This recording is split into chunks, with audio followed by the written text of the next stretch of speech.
1176.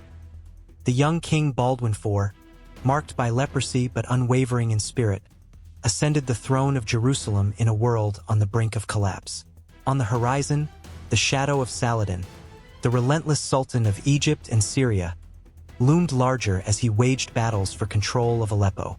Peace was an option, a treaty was on the table, but what kind of king would he be if he accepted a truce with an enemy who, sooner or later, would come to crush them? With surprising courage, Baldwin rejected any agreement and, in a bold move, went on the offensive, challenging one of the greatest commanders of his era. But had he sealed his glory or his fate? With war declared, Baldwin foreknew he needed loyal allies and sharp strategies to face Saladin. He appointed his uncle, Jocelyn de Courtenay, as seneschal, ensuring an experienced ruler by his side as the kingdom braced for the inevitable confrontation. Meanwhile, at the heart of the Islamic world, Saladin faced unexpected threats. An attack from the Assassins, the enigmatic warrior sect that nearly took his life, forcing him to divert his attention from Aleppo. And then, in August 1176, Baldwin saw his opportunity. With a smaller but disciplined army, he marched to Baalbek, catching Saladin's troops off guard and delivering a humiliating defeat to the Sultan. A young, sick, but victorious king.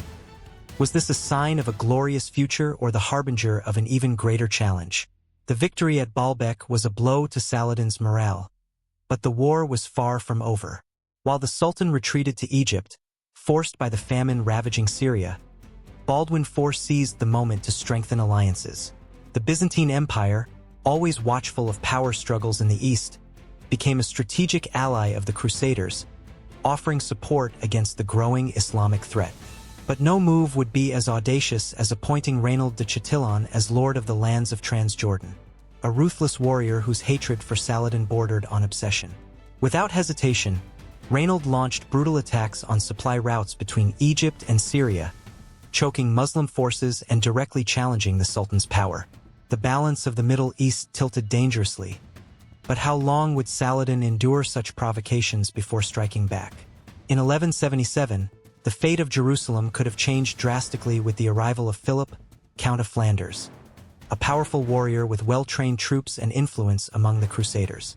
For Baldwin IV, the opportunity was clear. Offer Philip the throne and convince him to lead a direct attack against Saladin in Egypt, cutting the threat off at its root. But the Count, instead of accepting the crown and taking on the burden of war, refused the invitation. His interest lay in Syria, where he preferred to fight for his own ambitions, leaving Baldwin without a crucial ally for the impending battle. With this decision, the young king saw his army reduced and the chance for a decisive blow against Saladin slipped from his grasp. And now, with fewer forces and more enemies, how much time remained before the Sultan launched his great offensive?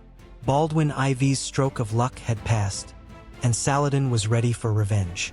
In 1177, the Sultan gathered a massive army, estimated between 12,000 and 26,000 men, and marched relentlessly towards the Kingdom of Jerusalem, devastating everything in his path.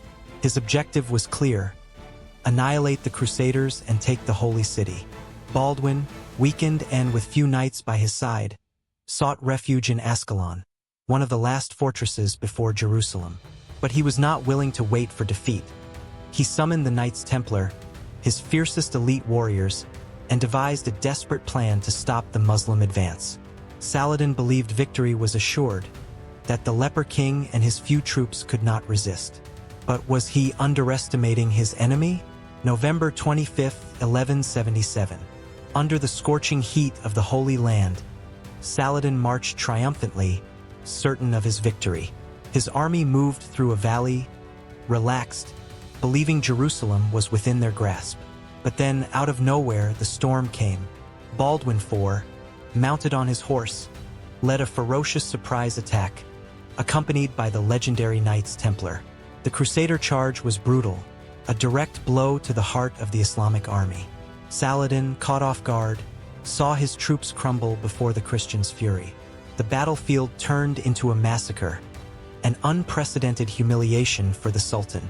With no options left, Saladin fled on a swift camel, leaving behind thousands of dead and captured soldiers. Baldwin IV, the Leper King, had just saved Jerusalem. But would this victory be enough to stop Saladin's empire? The defeat at Montcassard was a devastating blow to Saladin, who saw his army reduced to a shadow of what it once was. The retreat through the Sinai desert was a nightmare. Hunger, thirst, and the relentless sun punished the survivors, turning the withdrawal into a path of death. The humiliated sultan's reputation was shaken, but he was not a man to accept defeat easily. While Baldwin IV celebrated in Jerusalem, Saladin was already rebuilding his forces, vowing that this humiliation would not go unpunished. The war was far from over, and next time he would not make the same mistakes.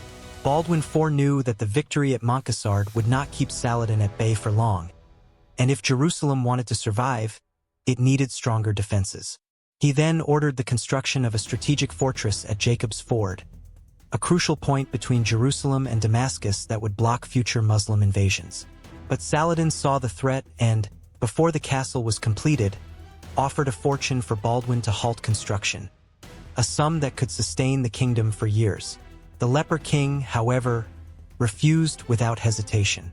Jerusalem would not be bought, and the fortress would be completed no matter the cost. But how long could Baldwin challenge the Sultan without facing the consequences?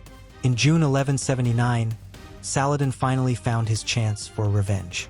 With a prepared and determined army, he faced Baldwin IV at the Battle of Marj Ayun.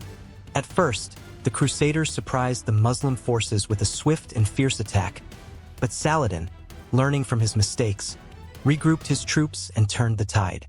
The Christian army was crushed, and Baldwin IV, now increasingly debilitated by leprosy, barely escaped capture. The defeat was a harsh blow to the Kingdom of Jerusalem, and the young king began to feel the weight of his condition. Was this the beginning of the end for Baldwin? In August 1179, Saladin decided to eliminate the threat of Jacob's Ford once and for all. With an unstoppable army, he besieged the castle and launched a brutal assault, determined to bring down this key piece of the Crusader defenses. Baldwin's knights resisted fiercely but were outnumbered and without reinforcements. After continuous bombardment and an unrelenting assault, the walls finally collapsed. The fortress fell into ruins, and its defenders were either massacred or sold into slavery.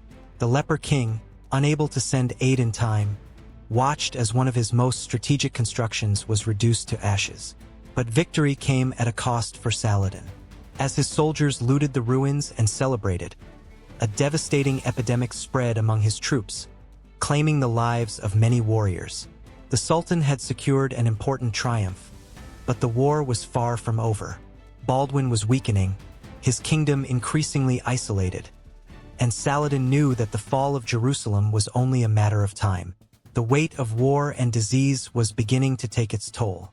Baldwin IV, the Leper King, was no longer the young warrior who had humiliated Saladin at Montcassard. His body was growing weaker, his deformed hands barely able to hold a sword, and the pain consumed him day by day. But even so, he did not give up. While Saladin accumulated victories and strengthened his control over Syria and Egypt, Baldwin did everything he could to keep his kingdom standing, surrounded by enemies and with fewer and fewer allies. His mind remained sharp, but time was no longer on his side. Saladin, on the other hand, was growing in power and prestige. The Sultan had learned from his defeats and was now playing with patience, knowing that Jerusalem was becoming more vulnerable with each passing day that Baldwin weakened. The walls of the holy city still stood tall, but how long would they hold? Baldwin was fighting not only against Saladin but against fate itself, and fate already seemed to have chosen the winner. If you love epic battles, brilliant strategies, and stories that changed the fate of the world, don't leave without dropping a like. And if you want to follow more incredible sagas like this, subscribe to the channel and turn on the notification bell. History never dies. It is told.